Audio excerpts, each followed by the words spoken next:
நிறைய குரல்கள் நமக்கு ரொம்பவே பழக்கப்பட்டதாகவும் பரிட்சயமானதாகவும் இருக்கும். ஆனால் அவங்களெலாம் நம்ம நேரில் பார்த்துருக்க மாட்டோம்.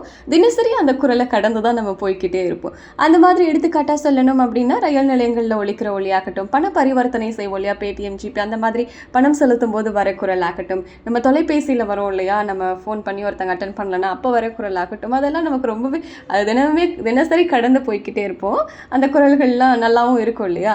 அந்த மாதிரி தான் இங்கே பார்த்தீங்கன்னா ஒருத்தங்க நம்ம அந்த குரலை பிடிச்சிட்டோம் அப்படின்னு சொல்லலாம். யாருன்னா அந்த ரயில் நிலையங்கள்லாம் ஒலிக்கும் இல்லையா, அந்த குரல் தான் இந்த பெண்மணி. ஸோ அவங்க பேசுகிறத கேட்கும்போது ஆமாம்ல இவங்க தான் அந்த இதில் பேசுவாங்களோ அப்படின்ற மாதிரி. ஏன்னா குரல்கள் நமக்கு ரொம்ப நெருக்கமானதாக இருக்கும். அந்த ஆட்கள் நம்ம பார்த்துருக்க மாட்டோம். அவங்கள பார்க்கும்போது ஒரு விதமான சந்தோஷம் இருக்கும். இவங்க தானா அப்படின்ற மாதிரி. May I have your kind attention, please? Train number 00245 Rajdhani Superfast Express is running late by 2 hours. We are deeply regret for the inconvenience caused. உண்மையாகவே குரலுக்குன்னு ஒரு தனி குணம் இருக்குங்க. அதாவது அம்மாவோட குரலை சரியாக கண்டுபிடிக்கிற சில மாதங்களே ஆன குழந்தையாகட்டும், பல கிலோமீட்டர் தொலைவில் இருக்கிற மனைவியோட குரலை தொலைபேசியில் கேட்குற அந்த உணர்வு இல்லையா, அதெல்லாம் விவரிக்கவே முடியாது.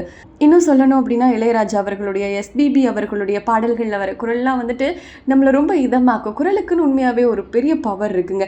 இப்போ சமீபத்தில் சொல்லணும் அப்படின்னா பிக் பாஸ் அவர்களுடைய அந்த கணீரான குரல்லாம் ரொம்பவே நெருக்கமானதாக இருக்கும். அவங்களோட முகம் தெரியாத சில குரல்கள் எப்போதுமே நம்மளை பெருசாகவே கவர்ந்திருக்கு அப்படின்னு தான் சொல்லணும் இல்லையா.